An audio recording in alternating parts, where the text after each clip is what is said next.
Someone tied her inside a dumpster and walked away like she didn't matter. She didn't cry. She didn't move. Just watched me from a pile of rotting garbage. I was just doing my route through the alleys behind downtown San Diego, the kind of places people pretend don't exist. It was noon. Hot, trash already stinking in the sun. I lifted the lid of the green metal dumpster behind an old laundromat, expecting the usual rags, cans, maybe some broken furniture. Instead, I saw her eyes. At first, they didn't register as anything but two shiny spots in the shadow, but when I leaned in, my chest locked up. A German Shepherd puppy, maybe 3 months old, light black and tan, with one ear bent like it never learned to stand. She was half buried in plastic wrappers and cardboard takeout boxes, her front paw tied tightly to a rusted pipe with a piece of clothesline. She wasn't crying, wasn't struggling. She just watched me. Quiet, still. That silence? It hit harder than any scream. The garbage around her was warm and wet. Old lettuce, a cracked soap bottle. The smell made me gag, but she didn't flinch. Like she'd been there long enough to forget what fresh air felt like. Her belly was sunken. There was a pink collar around her neck, half torn, with one tiny plastic bead dangling from it. Just one. Like whoever left her wanted to pretend she was loved. I froze. My name's Ethan. I'm a janitor, 42. Not a hero. Not anybody, really. Just a guy with a trash stick and a cart. And I stood there with the lid open, staring at this German Shepherd puppy, wondering what kind of person could do this. How do you tie a living soul inside a dumpster and walk away? She tilted her head slightly. Her paw twitched from where the rope dug into it, but still, no sound, no panic, just patience. Like she was waiting for someone to prove the world wasn't as cruel as it seemed. I wanted to look away, pretend I hadn't seen it. That would have been easier, safer. I'd done that before, with people, with pain. You tell yourself, it's not your business. But she didn't look away. I reached for my pocket knife. My hand was shaking. I told myself it was the heat, but it wasn't. It was her. The way she looked at me like she already knew my story, like she saw the empty apartment, the silence after the divorce, the way I hadn't let myself care about anything in years. Why now? Why her? I crouched down and the metal edge of the dumpster dug into my ribs. I wasn't even sure how to touch her. Her fur was matted, her breathing shallow. She didn't move when I placed a hand on her back. Just let out the faintest exhale, like she'd been holding it in for hours. Who ties up a German Shepherd puppy and dumps her like trash? And more importantly, what do you do when she still believes in you? The rope was tight, too tight. It had cut a raw ring into her front leg, right above the joint. I saw where she'd tried to move, little scratch marks in the rust and grime of the pipe, but it hadn't been enough. She'd given up. I hated that I hesitated. My pocket knife clicked open and I forced myself to lean in. The garbage shifted under my knees. The heat made everything stick. My shirt, my thoughts, my past. The blade slid under the rope, and for a second, I was terrified she might flinch or bite or run. She didn't. She just stared, those deep brown eyes locked onto mine like she was memorizing my face, like I mattered. The rope snapped and her leg fell limp into the trash. No whimper, no yelp, just a soft breath through her nose. I reached under her, and when I lifted her tiny body, she didn't resist. She folded into my arms like she'd always belonged there. I stepped back into the alley with her pressed to my chest, trying not to breathe through my nose. Her fur stank. Her ribs jutted out like broken piano keys. She was all bones and dust and quiet faith. I glanced around. No cameras, no witnesses. Just me and this German Shepherd puppy, fresh out of a dumpster, blinking up at the sun like it was something she'd forgotten. What was I supposed to do now? I didn't have dog food. I didn't have money. I didn't even have space in my apartment for a second chair, let alone a puppy. But I couldn't put her down. My arms wouldn't listen. I found an old towel in the back of my cart and wrapped her in it. She tucked her head under my chin. I felt her exhale. That's when I knew she hadn't just been waiting for anyone. She'd been waiting for me. I walked her back behind the maintenance building to the tiny locker room where I usually eat lunch in silence, sat her on a milk crate and ran the sink until the water turned cool. She watched everything. No panic, no fear, just that same unbearable trust.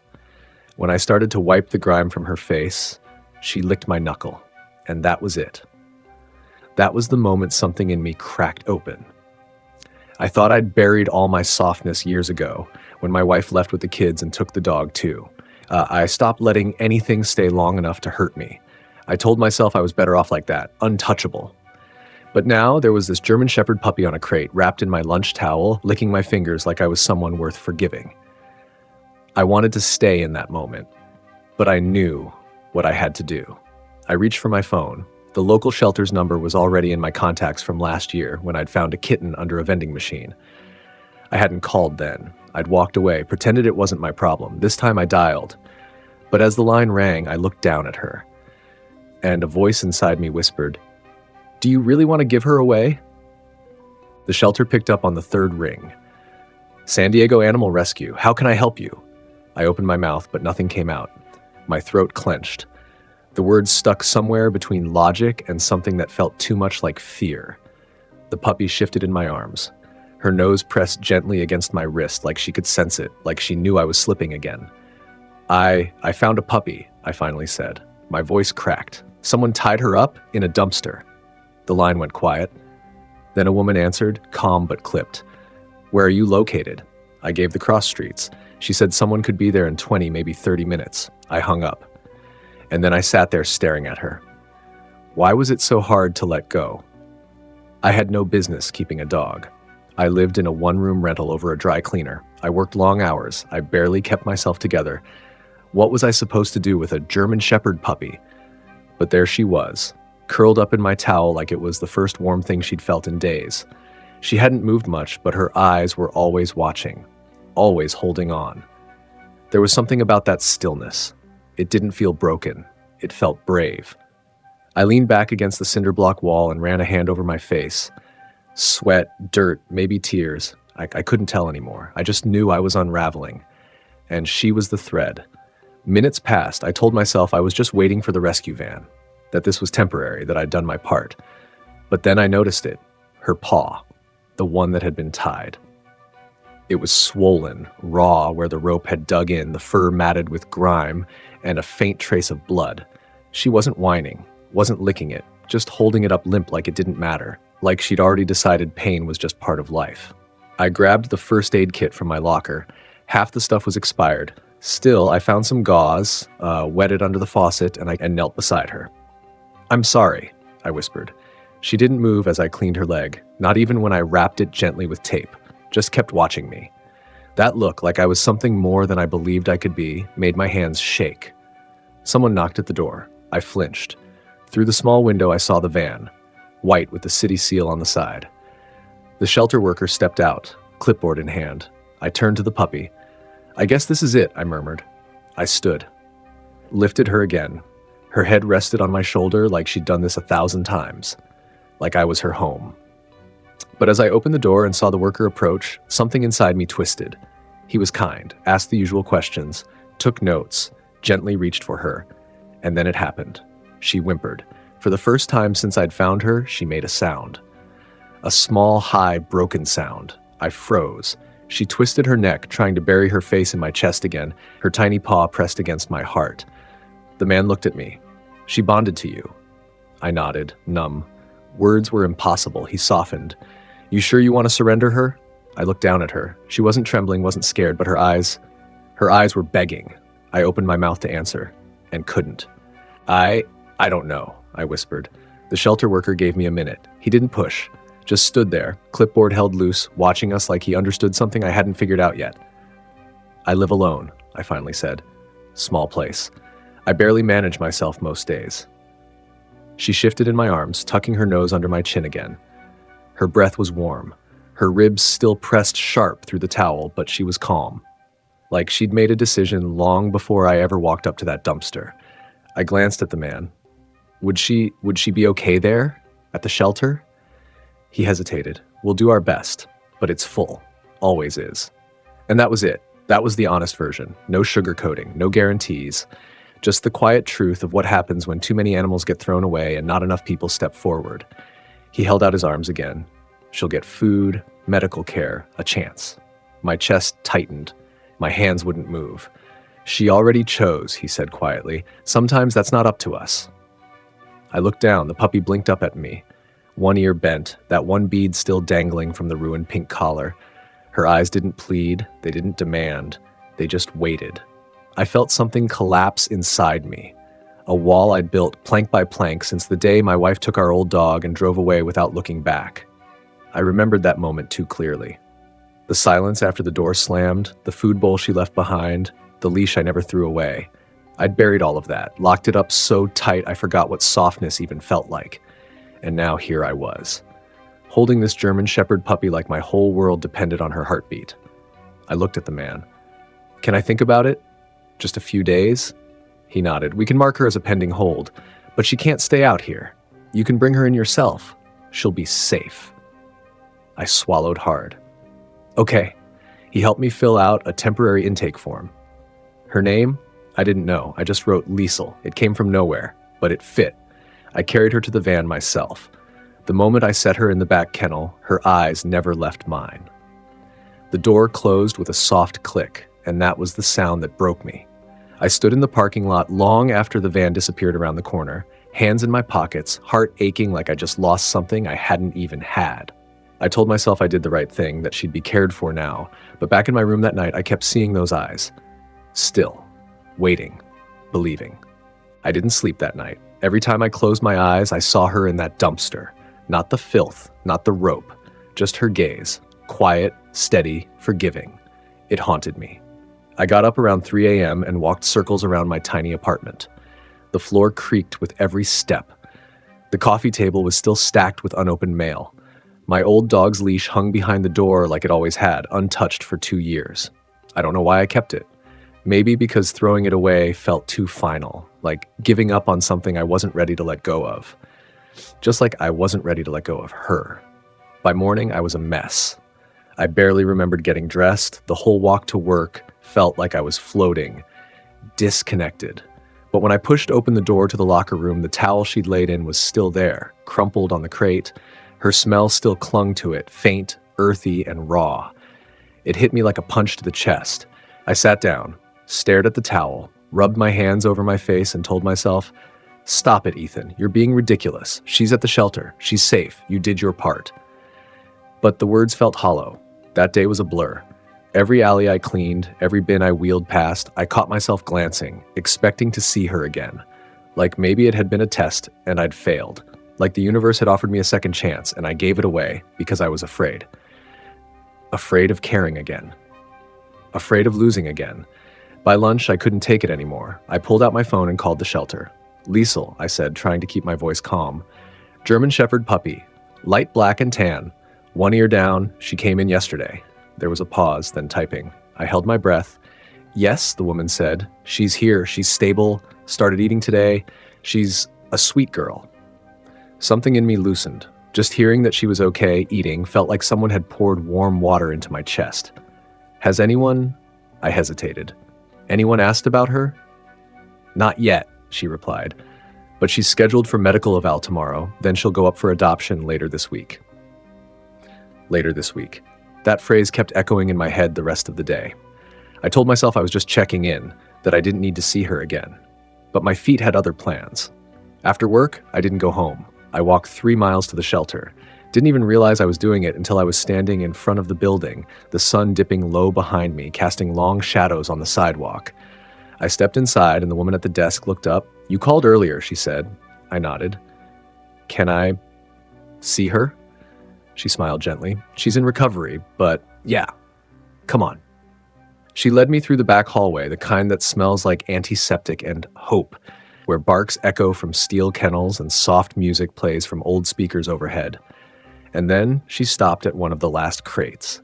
There she was, curled in a fleece blanket, head resting on her front paws, clean now, brushed, her bandaged leg propped gently, a tiny pink stuffed bear next to her. Her eyes opened. She saw me, and her tail thumped once against the blanket, then again, then faster. I didn't even realize I was kneeling until my knees hit the floor. She pressed her nose to the gate, and for the first time in 2 years, I smiled without faking it. Hey, I whispered, my voice cracking like it hadn't been used in days. You remember me? Liesel didn't bark. She didn't jump or whine, but her eyes lit up like someone had flipped on a switch inside her. Her little body leaned so hard into the crate gate that the blanket crumpled beneath her. The tip of her tail kept tapping out a steady rhythm, soft, hopeful, impossible to ignore. I reached through the bars and she met my fingers with her nose, warm, damp, real. The shelter worker stood behind me, quiet. "She's been like that all day," she said softly. Calm, still, but she keeps looking toward the hallway like she's waiting. I swallowed hard. "She was never loud," I said. "Even in the dumpster. She didn't make a sound." The worker nodded. "She's got a quiet kind of strength. Some dogs scream when they're scared. Others just hope." I sat there on the floor, one hand still resting on the bars, her nose pressed against me, and for a moment, the world outside that room didn't exist. I didn't feel broken or lonely or scared. I just felt seen. "I named her Liesel," I said. The worker smiled. "It fits. She needs someone," I murmured, more to myself than anyone else. "She needs you," the woman replied gently. I looked up. "Can I spend a little time with her?" "Of course," she said, unlocking the crate door, "but don't be surprised if she doesn't want to move much. She's still healing." The door clicked open, and Liesel stepped forward, slow and deliberate. She limped slightly, her injured leg still tender, but she didn't hesitate. She walked straight to me and crawled into my lap like it was the only place she'd ever known. I didn't move.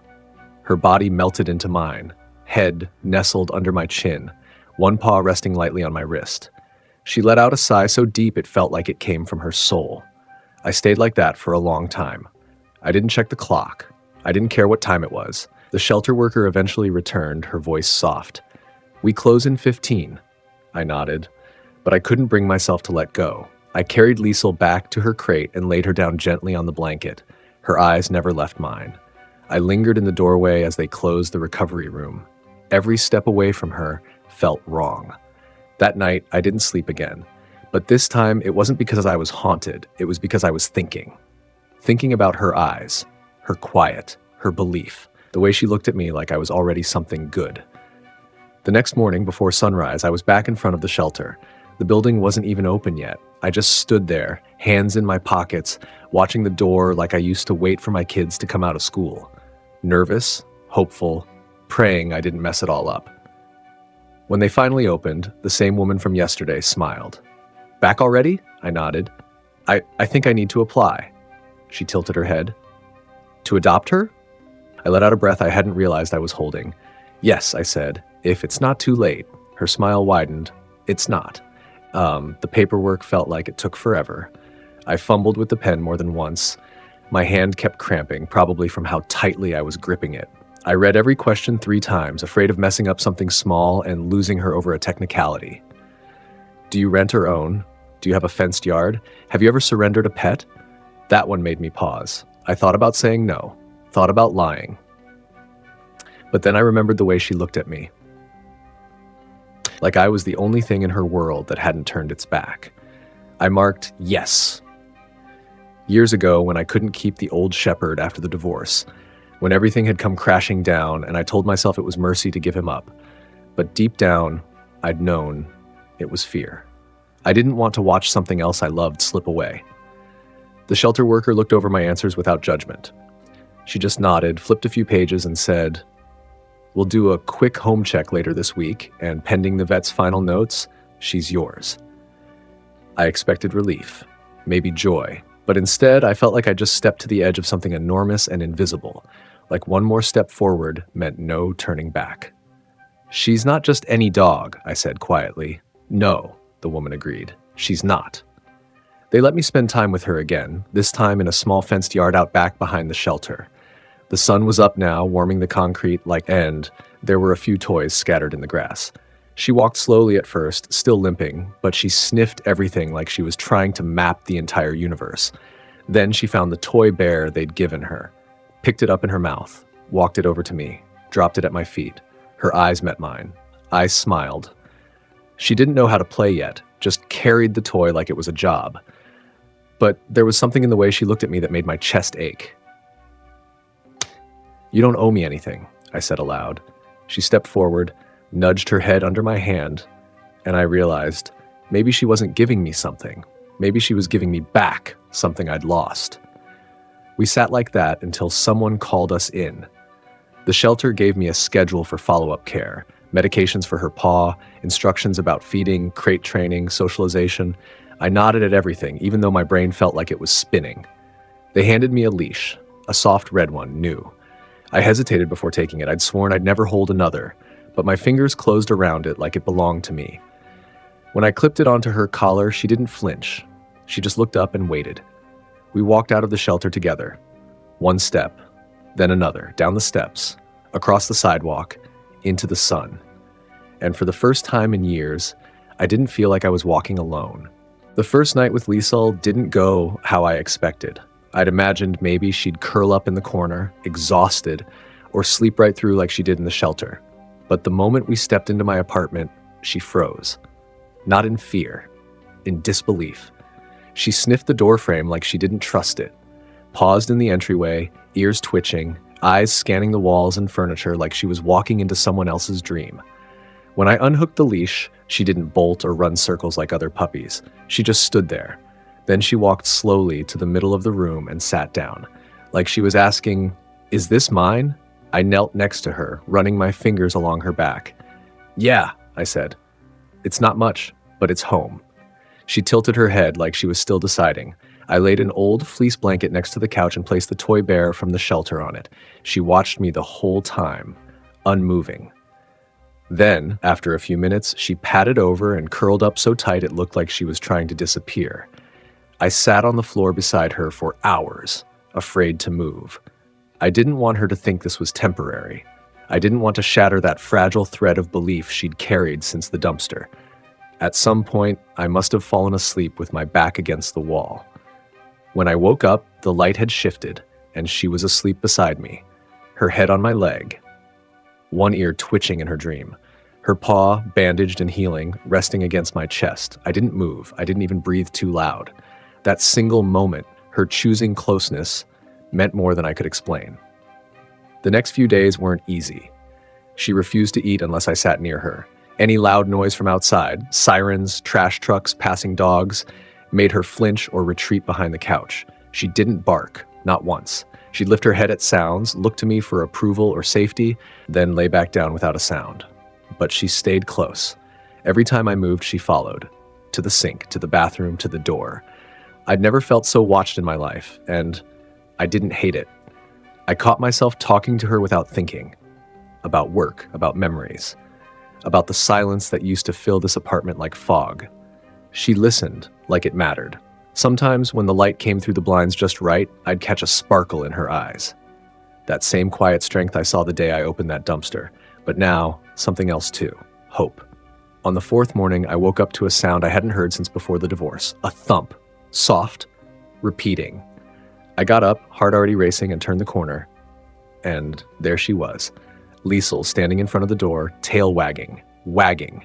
Not fast, not wild, but enough to say, "I'm ready." She trotted over, touched her nose to my knee, then looked toward the leash hanging by the door. It was the first time she asked for anything. I grabbed it with a shaking hand. "You want to go outside?" Her tail thumped again. I clipped the leash to her collar, opened the door, and she stepped into the world like it was hers now. We didn't go far that first walk. Just down the block, past the cracked sidewalk and overgrown hedges, where the morning sun spilled gold across the empty street. She walked beside me, not pulling, not rushing, just placing one paw in front of the other, slow and steady, like she was learning the rhythm of safety. People noticed her right away. Kids on bikes slowed down. A woman watering her porch plants smiled and waved. A man with a coffee and a Boston Terrier crossed the street and said, "Beautiful shepherd pup you've got there." I nodded, muttered something like, "Thanks," but the words stuck. "She's not mine." That's what I almost said, but I didn't. Liesel didn't react much to strangers. She kept close, brushing my leg now and then, sniffing the air, glancing up at me like checking for permission, reassurance, or maybe both. When we turned back, she paused in front of a small fenced yard. 2 children were drawing chalk animals on the pavement. One of them, a little girl, maybe 6, spotted Liesel and lit up. "Can I pet your dog?" she asked. "Your dog." That phrase hit me like a brick to the chest. I hesitated. Liesel stood still, ears forward, body relaxed but alert. "She's still getting used to people," I said. "But you can say hi." The girl crouched low, held out her hand, and then Liesel did something I hadn't seen her do since the shelter. She stepped forward. Not a flinch, not a pause. She let the girl pet her head gently, sniffed her sleeve, and stood there while the girl whispered something only dogs and angels understand. "She looks brave," the girl said, eyes wide. I swallowed. She is. We walked home slower. My heart felt too big for my chest. At the apartment, Liesel walked straight to her blanket, lay down, and rested her head with a long, deep sigh. I watched her from the kitchen, holding a mug of coffee I wasn't even drinking. She was changing. Or maybe she was returning to who she was always meant to be. Later that day, I got a call from the shelter. A woman named Kathy, friendly, efficient, said the final health report was in, and Liesel was officially cleared for adoption. "She's ready," Kathy said. "Paperwork's done. She can go home. Home." That word bounced around in my skull, uncomfortably loud. I stood by the window for a long time after I hung up. The late afternoon sun cut lines across the rug. Liesel was asleep again, paws twitching in a dream. I watched her chest rise and fall. I saw the way her ears flicked at the sound of a car horn. I saw the way she stayed close, even in sleep. And I asked myself something I'd been avoiding for days. Why am I still calling this temporary? Why am I pretending I haven't already fallen for this little soul? I looked over at the leash on the hook, the pink beads still dangling from her old collar on the shelf. The towel she'd first slept on now washed and folded on the couch but never put away. This wasn't temporary. It never had been. She came to me from a place no living thing should ever have been left. And now, she was showing me how to live again. The park was small, just a patch of grass behind the shelter with a few trees, a swing set, and an old wooden bench worn smooth by time. It wasn't where I expected to find her, but there she was, Liesel, lying in the shade near a sandbox, her paw resting gently on a faded pink chew toy. Clean, brushed. Her coat caught the sunlight like it was spun gold. She looked healthier, stronger. Her injured leg still carried a soft wrap, but she moved on it now, gingerly, carefully, like a wound she was no longer afraid to show. A little girl sat beside her, blonde curls, freckles, maybe 7. She held a second toy, a plush rabbit, and was talking to Liesel in that way only kids can. Gentle, secret words the world isn't meant to hear. And Liesel listened, not distracted, not anxious, just present. I froze halfway across the park. My hand gripped the strap of my bag like it was holding me together. I hadn't expected her to look so settled, so safe. Part of me wanted to turn around. This wasn't a rescue anymore. This was a life, one I wasn't sure I deserved to be part of. I took a step back. That's when she saw me. Her head lifted, ears perked, eyes locked on mine. The girl reached to pet her. But Liesel didn't stay. She stood up slowly, leaving the toy rabbit where it was, and walked away from the child. One step, then another, and another. Across the grass, past the bench, past the edge of doubt. She didn't run. She didn't hesitate. She came to me. When she reached my feet, she sat, calm, deliberate, then leaned forward and placed her head gently against my leg. No sound, no need, just truth. I knelt down, both hands trembling, and touched her face. Her fur was warm from the sun, and when I looked into her eyes, I saw no questions, only recognition. "This time," I whispered, I couldn't walk away. I buried my face into her neck. She pressed closer, her body soft and steady against mine. Behind us, the little girl called out, "Bye, brave doggy!" Liesel didn't turn her head. She was already home. The shelter worker stepped out from under the awning and gave me a soft smile. "Looks like she made her choice again," she said. I nodded, still crouched on the grass, both arms around the German Shepherd puppy who had once been left for trash and now clung to me like I was the one being saved. I stood up slowly. She stayed beside me. When we left the park, I didn't look back. Neither did she. The next morning, we walked the route together. Same streets, same alleys, same dumpsters. But everything felt different with Liesel at my side. She trotted next to the cart like she'd done it 100 times. Her leg was healing fast. Still a little stiff, but her steps had rhythm now. Confidence. Every now and then, she'd glance up at me like checking in, making sure I was still with her. Like I was the one she was guiding now. People noticed. A kid on a scooter yelled out, "Hey, that's the brave puppy." A woman pushing a stroller smiled and asked her name. "Liesel," I said, more proudly than I expected. "She's mine. Mine." Saying it out loud still felt surreal, but it was true. She had a new collar now, dark red, snug but soft. On the front hung a small, polished name tag, engraved in neat silver letters, Liesel, brave heart. She earned it.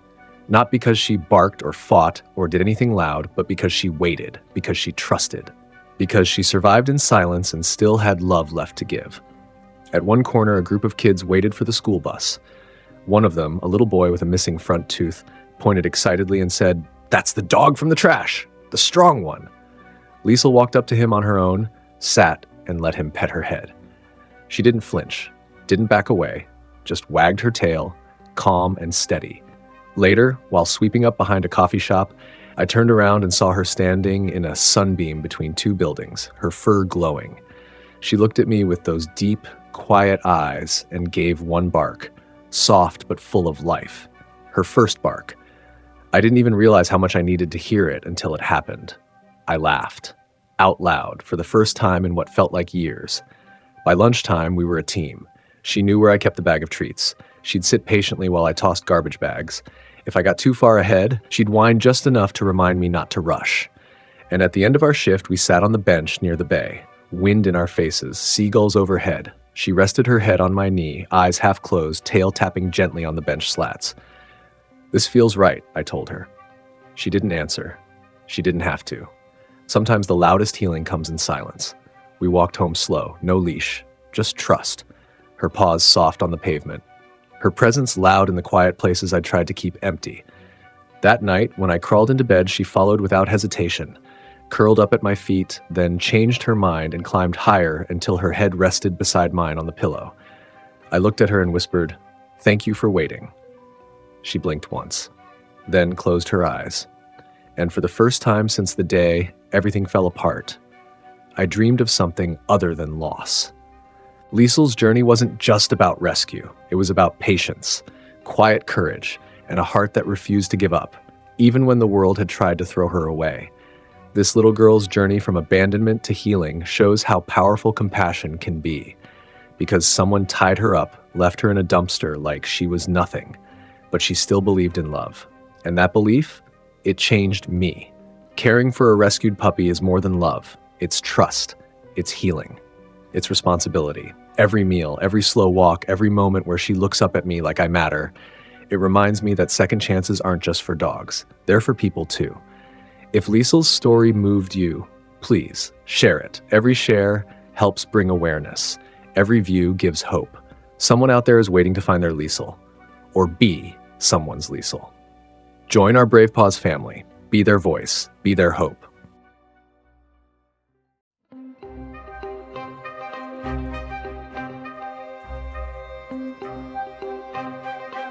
He couldn't see. He couldn't move, but he still cried. Until he couldn't.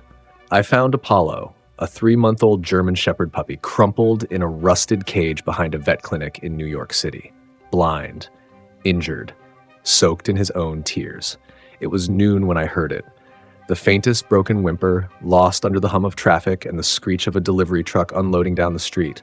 I almost walked past the alley behind the clinic, until I saw the flash of something metal wedged between two dumpsters. A cage, old, orange with rust, bent at one corner, zip-tied shut. A broken food bowl lay upside down beside it. There was no blanket, no tag, just a slumped, breathing form. I dropped to my knees. Inside was a puppy. His eyes were clouded white, like marbles under heavy lids. His fur matted with filth, blood, and something that smelled like antiseptic. His ribs stuck out like someone had drawn them with chalk. His legs didn't move. His ears didn't twitch.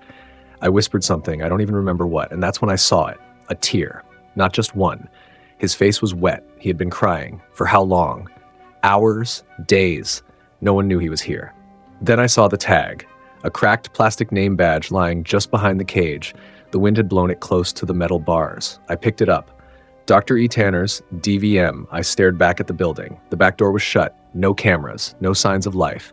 Just a place where people came to save animals, and someone used it to throw one away. He didn't bark. He didn't growl. He didn't even flinch when I reached in. He was too weak to fear me. I unzipped the tie and slowly lifted him out. His legs dangled like he was made of cloth. He gave a sound, barely, something like the ghost of a cry. I wrapped him in my hoodie and held him against my chest. That's when I felt it. The thinnest heartbeat I've ever known. A flutter. Not a beat. I stood there in the sun in the middle of New York City, holding this blind, broken German Shepherd puppy like he was made of glass. He didn't fight me. He didn't move, but his body shook ever so slightly, as if it still remembered what pain was. And that's when I realized something that sent chills through my spine. Apollo had already given up. I didn't carry Apollo to my car. I cradled him. Every bump in the sidewalk felt like a betrayal to his tiny frame. He didn't whimper, didn't react, not even when I accidentally jolted his side getting into the passenger seat. His silence was louder than any scream. I turned the heater up even though it was 75 degrees outside. He was cold, not just his fur, his bones, his skin, his spirit. I laid him on the passenger seat wrapped in my hoodie and drove with one hand resting gently on his chest, just to feel if he was still breathing. The whole ride home, I kept glancing at him, hoping for a sign, a twitch, a shift, anything. But he lay there, still. Too still. My name is Michael. I'm not a vet, I'm not a rescuer, I'm just a guy who works construction and happens to love dogs more than most people. And that day, I felt like I'd been handed something sacred. Something shattered, but not lost.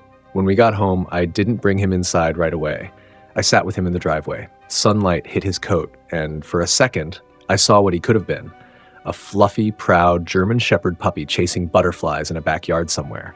But all he did was shiver. I whispered, "You're not alone anymore." Inside, I cleared a spot in the laundry room, laid out old towels, a shallow bowl of water, and a soft fleece blanket I hadn't touched since my last dog, Duke, passed 2 years ago. I placed Apollo down slowly. He curled into himself like a frightened leaf. I touched his head. Nothing. I touched his paw. Nothing. I said his name, softly, like a prayer. Apollo. And that's when it happened. He flinched. Barely. But enough. His ears twitched toward the sound. He heard me. He couldn't see. He couldn't move. But he heard. That's when I knew. He was still in there. Somewhere beneath the silence and pain, a part of him was still listening, still hoping. I sat beside him for hours. No words. Just breath. And just before sunset, he exhaled, slow and shaky, and let his body rest against mine, as if, for the first time in a long time, Apollo believed he was safe. I didn't know it yet, but that tiny moment would change everything. The next morning, he still hadn't moved. I barely slept, waking every hour to check his breathing. Each time, I'd press 2 fingers gently to his chest and wait. Sometimes I had to wait longer than I wanted, but it was there. It was there. Still faint. Still fighting. I carried him to the couch like a newborn and set him on a folded blanket. He lay there, limp, eyes shut, jaw slack. I whispered his name again, Apollo, and just like the day before, one ear shifted toward me. He was still listening, but it wasn't enough. He needed help I couldn't give. I knew that. So I called every vet clinic I could find in Brooklyn and Manhattan explaining what I'd found. A blind, injured German Shepherd puppy dumped in a rusted cage behind a veterinary building. Half of them said they were full. One said they didn't deal with strays. Another put me on hold for 19 minutes. And then finally, a soft voice said, "Bring him in. We'll see him today." Her name was Dr. Hannah. I didn't know it then, but she'd become part of Apollo's story too. An hour later, we arrived. I walked into the clinic with him wrapped in a towel like fragile china. Everyone went silent. A receptionist whispered, "Oh my God." Dr. Hannah met us at the exam room door. No clipboard. No gloves, just quiet eyes and open hands. She knelt beside me, looked at Apollo, and said nothing for a long time. Then gently, "Can I?" I nodded. She placed a hand behind his ears and felt along his spine. When she touched his hips, he flinched. First reaction I'd seen since yesterday. "Has he eaten anything?" she asked. "No," I said. "He won't drink either." She nodded slowly. "He's dehydrated, hypoglycemic. There's also trauma here." She motioned to his back leg, possible fracture. And she pulled out a small penlight, gently lifted one eyelid. I watched her face change. "He's blind," she whispered. "Not just impaired, completely." My stomach dropped. I already knew it, but hearing it said out loud felt like being punched. Then she pulled out a stethoscope. After a minute, she looked up. "His heart's weak, but he's young. If we move fast, we have a shot." We. That word mattered. She hooked him up to fluids right there in the exam room. Injected glucose, rubbed his paw to stimulate circulation. The whole time, Apollo barely stirred, and then the smallest sound, a sigh, like a baby exhaling in sleep. Dr. Hannah paused, looked at me. "That's a good sign." For the first time since I found him, I believed it. But we had no idea how deep the damage went or how much this German Shepherd puppy had already endured. That night, I stayed by his side in the clinic. Dr. Hannah had offered to keep Apollo overnight, but I couldn't leave him. Not after the silence I'd found him in. Not after seeing how his body clung to life like it was hanging from a thread. They set up a quiet corner in the back room. A low table, warm blanket, fluid lines still connected. I sat on the floor beside him with my back against the cabinet and just listened. Every shallow breath he took felt like a miracle I didn't deserve. Around 2 a.m., I dozed off for a bit. When I woke, my hand was still resting on Apollo's side. It rose and fell, steady now. Not strong, but steadier. And that's when I heard it, the softest thump. I thought it was my heartbeat, but then I looked. His tail. It had moved. Barely. Just once. A slow, tired wag against the blanket. I whispered, "Apollo, can you hear me?" He didn't move again, but my chest ached like something holy had just cracked open inside me. This broken German Shepherd puppy, dumped and left for dead, had just given the world a whisper of hope. By morning, the fluids were helping. Dr. Hannah smiled when she saw his vitals. He's not out of the woods, but his system is stabilizing. She ran more tests, blood work, x-rays. The results came in slow. Multiple bruises along his ribs, hairline fracture in one hind leg, swelling near the spine, likely from trauma, possibly blunt force. Old scars under his fur that no 3-month-old should have. And the blindness? Likely congenital, but worsened by neglect. He's been blind from birth, she said, but someone didn't know how to handle that, or didn't care to. I stared at the IV drip beside him and clenched my jaw. I didn't say it, but I didn't need to. Someone had hurt him because he wasn't perfect, because he couldn't see. That night back at my place, I made space in my bedroom, not the laundry room. Apollo deserved to be near people, near life. I built a nest of blankets on the floor beside my bed and laid him down gently. He didn't flinch anymore when I touched him. He just breathed slow and even. And before I turned off the light, I sat on the floor, looked at him and whispered, "I don't care what you can't see. I see you. You're not alone." I don't know why I said it. Maybe because I needed someone to hear it too. Maybe because I once felt invisible myself. And in the quiet of that night, I made a promise. Even if he never saw the world, I'd show him what it felt like to be loved in it. What I didn't know was how much he'd end up showing me. The first time Apollo stood up, he fell. It was early morning. Light was pouring through the blinds, painting gold across the floor. I had just finished warming a towel in the dryer, getting ready to wipe him down. Then I turned around and saw him, wobbling, shaking, standing, for maybe 3 seconds. Then his legs gave out, and he collapsed with a quiet grunt. My heart stopped. I rushed to him, but he wasn't crying. He wasn't scared. He was trying again. He pushed himself up with his front legs, paws splayed, nose trembling in the air like he was searching for something solid to trust. "Apollo," I whispered. He froze. His ears perked. Then he turned his head toward me. Not perfectly, but enough to know he'd recognized my voice. And then he did something I'll never forget. He crawled, one slow, dragging inch at a time, across the blanket toward my voice. No whining, no hesitation, just pure will. I knelt beside him, held out my hand, and when he reached it, he rested his chin right in my palm. That's when I knew. This German Shepherd puppy wasn't just surviving, he was fighting.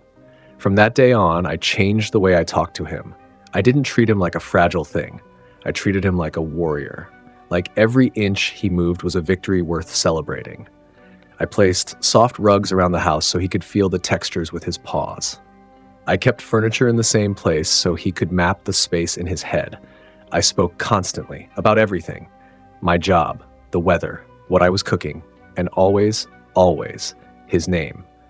"Apollo, this is the hallway. Apollo, here's your water. Apollo, you're doing amazing." He started reacting, not just to my voice, but to the rhythm of life around him. The fridge opening, the kettle boiling, the sound of my boots by the door. He was learning the world in his own way, through sound, through scent, through the steady heartbeat of home. And one evening, as I was folding laundry, I heard it. Tap, tap, tap. I turned around and saw him. Walking, wobbly, sure, slow, yes, but walking. His nose guided him, his ears flicked, his tail, that same little tail that barely moved in the clinic, now wagged like it remembered joy. He bumped into the couch and bounced back, shook his head, then kept going. No fear, no apology, just movement, just life. That night, as he slept curled against my sock drawer, I whispered, "You're not broken, Apollo. You're just building a new map." And part of me wondered if maybe I was building one too. 2 weeks after I found him, Apollo barked for the first time. It wasn't loud. It wasn't even confident, but it stopped me in my tracks. I had stepped out of the shower, towel around my shoulders, when I heard it, a sharp, shaky woof from the hallway. I froze, heart thudding, and called out, "Apollo?" And then I heard the soft scrape of his claws on the hardwood floor as he made his way toward the sound of my voice. He bumped into the doorframe, paused, recalibrated, and tried again. When he reached me, he nuzzled my leg, then sat. He'd barked because he couldn't find me. Because for the first time since I brought him home, he noticed I was gone. That bark was more than sound, it was connection. I knelt down, wrapped my arms around his neck, and felt the vibration of his tiny heartbeat thumping against mine. "You found me," I whispered. Later that day, I took him outside, not to walk, just to feel. The breeze was warm, and the neighborhood was quiet. I laid him down on a thick patch of grass and let him just be. At first, he was still, just breathing. Then his nose twitched, then his ears, and then his paw moved. He reached forward, stretching, pressing his face into the grass like he'd never felt anything softer, which maybe he hadn't. He rolled onto his side, exhaled, wagged his tail twice. That was the moment I saw it. Not survival, not pain, contentment. The kind of peace you only feel when your world finally stops spinning and starts making sense. A woman walked by with a stroller and slowed down. "Your dog's beautiful," she said. I smiled. "His name's Apollo. He's still learning the world." She leaned down and waved. Apollo turned his head toward her voice, then did something that made my throat tighten. He lifted his paw like a wave. She gasped. "Did he just—" "Yeah," I said softly. "He does that now." Back inside, I opened the drawer where I kept the tag from the vet clinic, the one with the name Dr. E. Tanners. I held it between my fingers and stared at it for a long time. I wanted to throw it away, burn it, erase her from his story.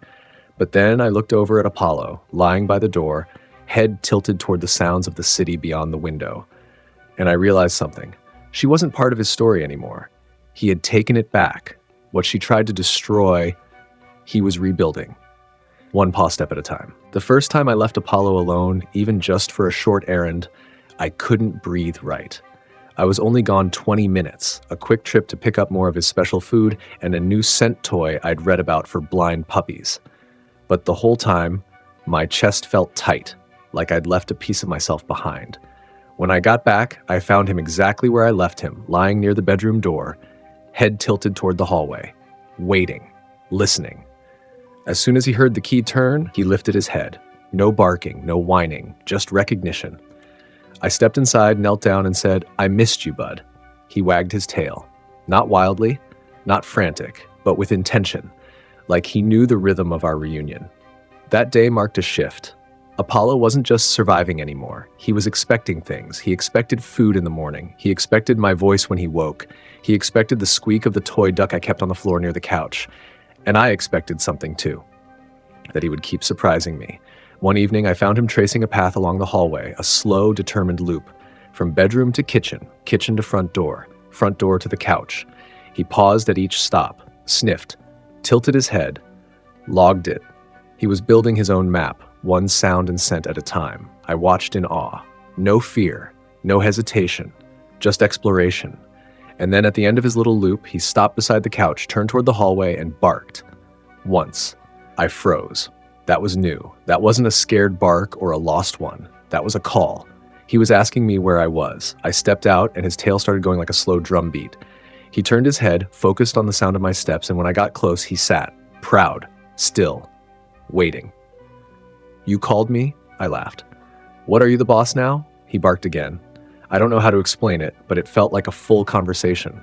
Like he was saying, "I know this place now. I know you, and I'm not afraid anymore." Later that night, I placed the new scent toy in front of him. It was infused with lavender and filled with a treat inside. He sniffed, paused, then pounced. A real, playful leap forward. Clumsy, unbalanced, beautiful. He missed the toy completely and skidded into the wall.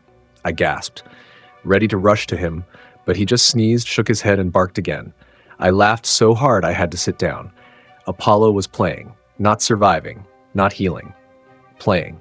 That bark wasn't pain, it was joy, and it was just the beginning. Apollo started doing something I never expected. He followed me, not always perfectly. Sometimes he bumped into corners or stepped too wide around a door frame. But the intent was clear. He was choosing to be where I was. If I brewed coffee in the kitchen, I'd feel a soft nudge against my ankle minutes later. If I grabbed laundry from the hallway closet, I'd hear his paws gently patting behind me. And every night as I brushed my teeth, he'd find his way to the bathroom door and sit, just waiting. Not for food, not for a command, just to be near. It broke something open in me, a part I didn't realize I'd locked away since Duke passed, that need to be needed. One morning, I woke up and couldn't find him at first. Panic rose instantly, until I heard a soft shuffle from the living room. I turned the corner, and there he was, sitting at the window, or rather, facing the window. Eyes closed, head tilted slightly upward, like he was soaking in the warmth of the sun through the glass. He didn't need to see the world to feel its light. And in that moment, Apollo didn't look broken. He looked wise. That same day, Dr. Hannah stopped by to check on his progress. She knelt down, examined his limbs, gently felt the area around his spine. "He's stronger," she said. "Still favoring the hind leg a bit, but there's definite improvement." Apollo wagged his tail at the sound of her voice. "He knows you," I said. She smiled. "He trusts now. That's a bigger milestone than anything on a chart." Then she asked the question I'd been dreading. "Have you thought about what comes next for him?" She meant adoption. A forever home. I looked at Apollo, lying on his side with one paw tucked under, gently chewing on the corner of his fleece blanket, and my chest ached. I should have been ready. From the beginning, I told myself I was just a temporary stop, that I was helping him heal so someone else could help him thrive. But now? Now he wasn't just a story I'd found behind a vet clinic. He was part of every hour of my life. And I knew, deep down, if I let him go, it would feel like losing something irreplaceable. I didn't answer her that day. I just watched as Apollo turned his head toward my voice again when I said his name. And I knew he felt it too. Wherever he ended up, it had to be a place that spoke his language. Voice, scent, patience, and love. And maybe, just maybe, that place was already here. But fate wasn't done testing him yet, because the next day, he stopped eating. At first, I thought he was just tired. Apollo had been exploring more, pushing himself harder, weaving between furniture, sniffing every inch of the hallway carpet, even finding the toy duck and carrying it proudly in his mouth like a trophy. So when he skipped breakfast, I didn't panic. Not right away. But by evening, his food bowl was still full. And worse, he hadn't touched his water. I crouched beside him, gently touched his nose. Dry. I whispered his name. No ear twitch, no tail. Apollo? Nothing. My heart sank. He lay curled up by the couch, breathing shallow, his body curled tighter than I'd seen in weeks. Like the pain was back, like the darkness had folded in again. I rushed to the clinic. No appointment, just carried him in with both arms like the day I first found him. Dr. Hannah met us at the door. One look, and she knew. "We need to run tests. IV blood work. Keep him overnight." I nodded, barely holding it together. As they carried him back, I heard the nurse whisper, "Come on, buddy, stay with us." And for the first time since I'd met him, Apollo didn't respond to kindness. The silence felt unbearable. That night, I sat alone in my car outside the clinic, gripping the steering wheel until my knuckles turned white. All I could think was, what if he's too tired? What if this fight was already everything he had? I blamed myself for bringing him home, for making him hope, for letting him trust again, only to have it ripped away. At 2:17 a.m., my phone buzzed. Dr. Hannah, "He's stable," she said, "still weak. Likely a flare-up from the trauma to his spine, maybe some nerve inflammation, but he responded to fluids." I exhaled so hard I nearly dropped the phone. "And," she added, "when I said your name, he wagged his tail." I closed my eyes. He heard me. Even from that far away, even through the pain, he still remembered my voice, and he was still holding on. By morning, I was back at the clinic, sitting on the cold tile floor beside his kennel. I reached in, touched his paw, and whispered, "You don't owe me anything, Apollo, but if you've got one more fight in you, I'll carry the rest." He didn't move, but after a few minutes, his paw curled around my finger, and that was enough. He wasn't done yet.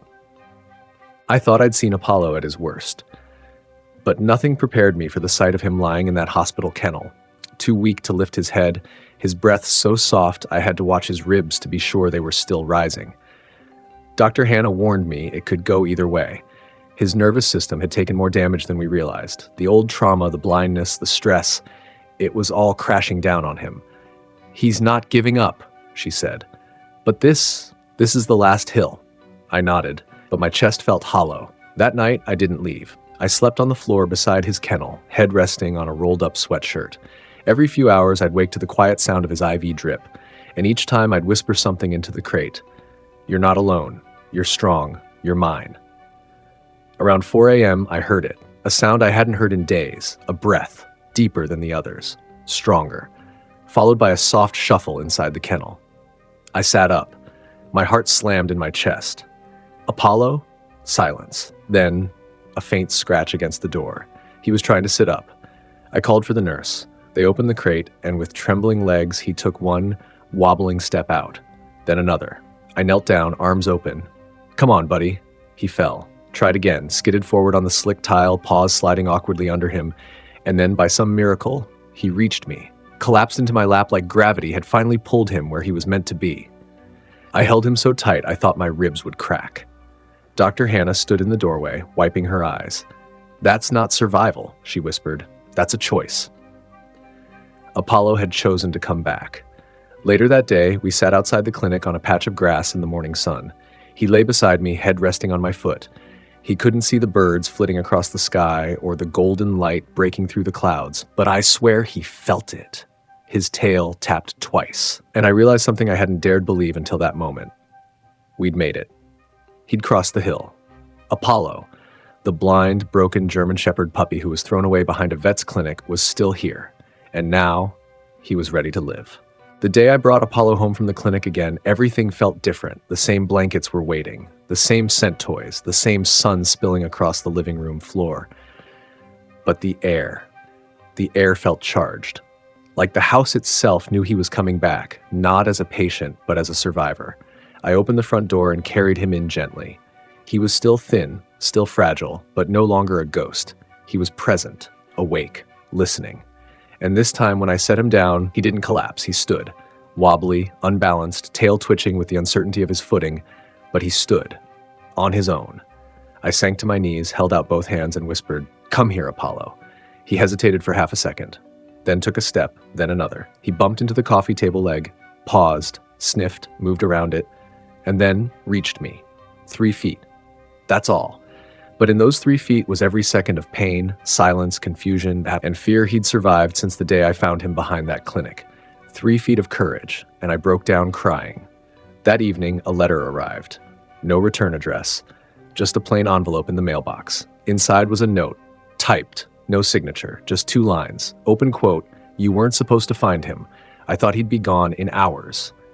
Don't bring this back to me," close quote. My hands shook. I read it twice, then folded it once and put it in a drawer I never opened again. That person had already lost their chance. Apollo didn't belong to them. He belonged to his future now. A week later, I brought him to a quiet community center where a group of children with vision impairments were meeting for a summer support program. A friend of mine ran the group and asked if Apollo might be ready to visit. He was. The moment we stepped inside, the room went quiet. Apollo stood beside me, ears perked, tail still, sensing everything. Then one girl, maybe 9 or 10, reached out and said softly, "Can I touch him?" I guided her hand. Apollo didn't flinch. He leaned into her palm. She gasped. "He's soft. He's blind too," I said gently.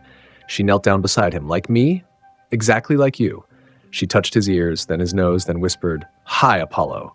And that brave, silent puppy who once didn't have the strength to lift his head licked her cheek. She giggled, and the whole room changed. One by one, the kids came forward. Carefully, respectfully. Apollo greeted each of them like he was born for this. He couldn't see them, but he met them where they were, through scent, through stillness, through trust. By the end of the visit, he was curled in the center of the circle, surrounded by hands that had learned to see the world a different way, hands just like his. Later that night, as he lay beside my bed, I looked down at him, breathing steady, finally at peace, and whispered, "You didn't just come back to life, Apollo, you gave it back to others." And in the quiet, he wagged his tail once, not because he heard something, but because he understood. Apollo never saw the world with his eyes, but he showed everyone how to see with something deeper. He taught me that healing isn't loud. It doesn't always come with fanfare or fireworks. Sometimes it looks like a blind German Shepherd puppy taking 3 wobbly steps toward your voice. Sometimes it's a single tail wag after days of silence. Sometimes it's the way he leans against you, not because he's weak, but because he chooses you as his anchor. Apollo didn't just survive, he transformed. He became a guide not just to the children he now visits every other weekend, but to people like me. People who forgot what it feels like to trust, to fight, to hope. There's a boy in that support group named Eli. He's 9. He lost his vision after a car accident last year. He doesn't talk much, rarely smiles. But when Apollo walks into the room now, tail swaying, nose leading, ears up, Eli lights up. The first time Apollo licked his hand, Eli whispered, "He's not scared." And I said, "Neither are you." That's what Apollo gave back to the world. Not just survival, not just resilience, reconnection. This little guy's journey from abandonment to rehabilitation shows how important nonprofit rescue groups really are. Caring for a rescued puppy is more than love. It's responsibility, it's pet care. We'll never know who locked him in that rusted cage behind the clinic or why they believed he didn't deserve a chance. But we know what happened next. He was heard, he was found, he was loved. And he answered that love with a kind of strength that doesn't require sight, only heart. If Apollo's story moved you, if it made you angry or cry or simply feel, please share it. Stories like his don't just raise awareness, they save lives. The next Apollo might still be out there, waiting, listening. Join our Brave Paws family. Be their voice, be their hope.